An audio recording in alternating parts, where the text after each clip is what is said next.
Thank you, Martin. Well, good morning. I first met Michael Klein in the mid-1980s at a NAPCRAG meeting.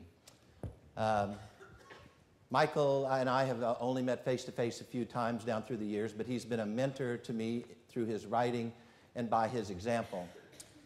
Michael inspires us all through his research. His research clearly has improved the lives of millions of women.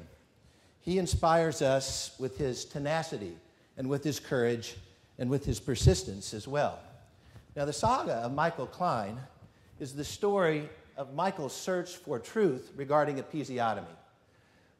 This research was done at McGill University in the 1980s, but actually the whole story spans the three NAPCRAG eras that were described by Larry Culpepper, Bill Phillips, and Larry Green.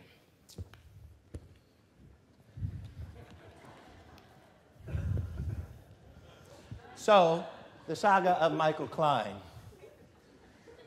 In that faraway land in the north, in Quebec, lived a doctor whose practice was very low-tech.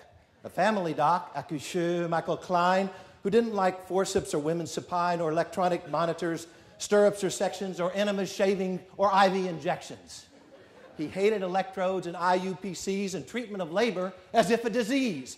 And one of the worst, epidural blockade, a stab in the back to start the cascade of catheters, tubing, Nubain, and pit, and sulfate of mag so she won't have a fit.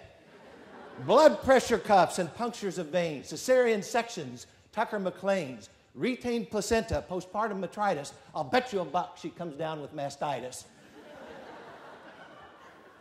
I don't like these women to be all strapped down. Stand up and walk, Michael said with a frown. Michael knew in his heart, way deep down inside, that obstetrical knowledge is not well applied. Technology is great for those who are ill, but for those who are healthy, it's really no thrill to be strapped down and poked and scared stiff as a board. This just isn't right, his fervent voice roared. But one thing more than others did gnaw at his heart, made his blood boil and stung like a dart. He just couldn't stand it to see a long slice, and appease, a cut, what a terrible vice. A snip with the scissors that starts very small and rips and extends as the baby comes through, tears into the sphincter and up the wazoo. A third, then a fourth, oh my, what a mess. They must like to cut, was his only guess. So Michael jumped up and he raised his right hand and he opened his mouth and he took a firm stand. I'll study this problem, he said with a shout, and when I'm finished, there won't be a doubt that these cuts are no good. The whole world will see. This idea is a good one, they'll have to agree. I'll start up a randomized single-blind study, and I'll work with my buddy, Michelle, a good buddy, and we'll put old McGill right here on the map. This study of perineal trauma's a snap. We'll put in a grant. We'll get recognition. We'll send all this stuff to a good statistician. Our alpha will be less than 0.05, and beta 0.2 will let us derive the number of women we need. It's a slew. We'll enroll about 1,502. He worked and he toiled. He felt quite convicted. The results were the ones he exactly predicted. Midline appease, when routinely done for women in labor, is not lots of fun. Our EMGs show that sliced muscles get weak. They heal up quite slowly and let urine leak. And that isn't all that comes out that should not. She'll find out real quick when she sits on the pot.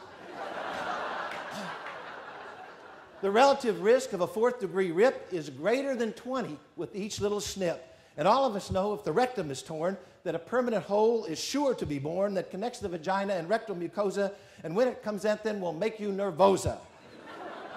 So my warning to you who practice OB is to use the appease quite conservatively. Don't be in a rush, don't interfere. Throw down those scissors. They're not needed here. Now, Michael was proud and really excited.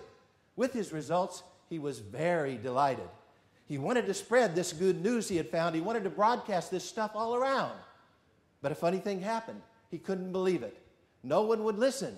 They just couldn't perceive it. The doctors in charge of the medical journal, the ones who were experts in issues maternal, did not want to hear about data that's new.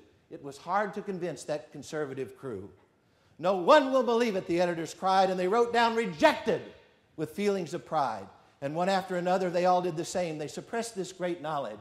Oh my, what a shame. But this story's not over. He didn't back down. He battled the towers who sport cap and gown.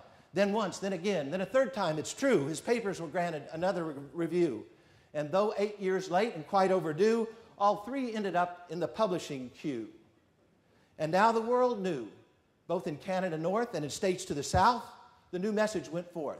The paradigm shifted. The good word was this: the appease is archaic, and you'll be remiss to ignore this great knowledge that newly exists and to squander this chance to cause perennial bliss. The research of Michael had ended the reign of procedure and practice we all thought mundane, of cuts and incisions most surely inane, and the scissors were thrown to the floor with disdain.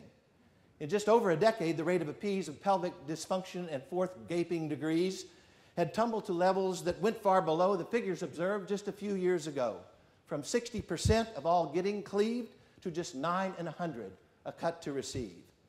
Never give up. Michael's voice still rings clear. The moral today is to be of good cheer, to persistently fight in the face of all odds, to battle ideas of conventional gods, to find the new facts and new evidence find, to give power to reason and sight to the blind. The end.